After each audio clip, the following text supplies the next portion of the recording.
Hi everybody, and welcome to another edition of the Money Garden. So today it's Wednesday, Women Wednesday, and on the topic of women's empowerment, today specifically it's going to be a follow-up to last week's episode. So last week's episode we talked a little bit about the definition of what is this women's empowerment. And today I wanted to cover a little bit more on why is it important, what are the essential factors, and how we, all of us, are impacted by them, how we can help it along. So why is it important? For example, I'm going to give you guys just a couple of websites. If you just go into Google and put in women's empowerment, you're going to find a lot of websites, a lot of different organizations, non-governmental organizations, private foundations, and governmental organizations that are very, very, very much interested in the women's empowerment. And actually there's money being invested, there's programs being done at the world level, really, and governments level, smaller communities level, etc. For example, I'm going to use the UN Women. So UN stands for United Nations. The IMF Fund, which is the International Monetary Fund, it's another organization. You can have the Gates Foundation, the Bill and Melinda Gates. Obviously, they are one of the largest private foundations that are very committed to social impact in the world. So these are just a few, but again, almost at every government level, if you go on their website, you will find something about this particular topic. And you can look there for all the data. However, there is a lot of data, and today as a society, we know, it's been proven already, we know this for a fact, that women's empowerment will positively impact these three areas. Economic growth is always positively impacted. Whenever women's empowerment goes up, economic growth goes up.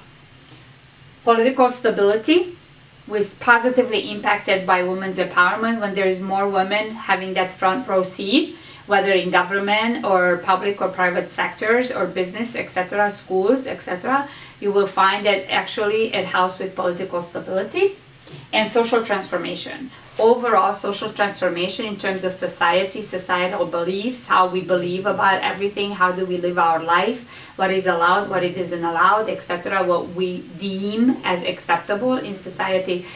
So that's social transformation. That's positively impacted by women's empowerment. Now, what are some of the essential factors for women's empowerment? Number one is self-confidence. Number two would be exposure. And number three is independence. So self-confidence, it always starts with the individual. You can have the best environment for anything. However, if it starts with the individual. Each individual alone has to decide in their heart, figure out what they stand for, and having the courage to stand for it. Number two is exposure. We have to allow women the freedom to speak up. We gotta allow that environment for exposure, whether be that in business, in politics, elected officials, churches, religious groups, anything, any social groups, schools, families, right? We have to allow women the exposure. And number three is independence. So independence is definitely very important, certainly in certain societies where we still have dictatorships, where the entire society, men and women, are oppressed. Certainly there isn't going to be a lot of independence, or probably none, or very little. So this works best in democracies or independent societies. But overall, even within independent societies and democracies, we will find that smaller pockets with their different cultures or different nationalities, the level of independence they allow women, it always varies. So independence is extremely important. And then, so how do we impact this? It comes back down, it's interesting because some of the data suggests we used to think that it's the government, whether the government allows us, or is it education, or is it family? And actually no, 46% say that ultimately self-awareness will be the single most important determinant whether a woman will figure out her voice or what she wants to stand for or what she wants to do and have the courage to stand for it. So self-awareness.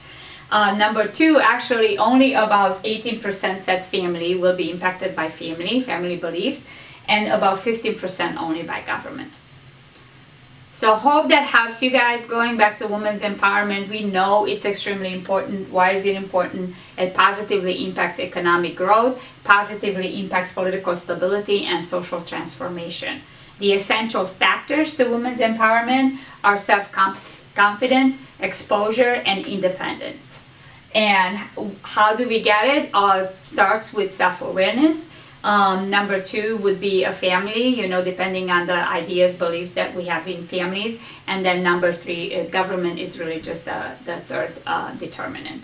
So I hope that helps you guys. And it's very, very important that in some way or another be more aware of this whole notion and idea of women's empowerment, because it not only impacts our present today, but definitely it impacts our future for the better. Thank you so much for watching. As always, I look forward to your comments, to your suggestions, to your ideas. Leave them below. Ask me questions. And I will see you guys Friday.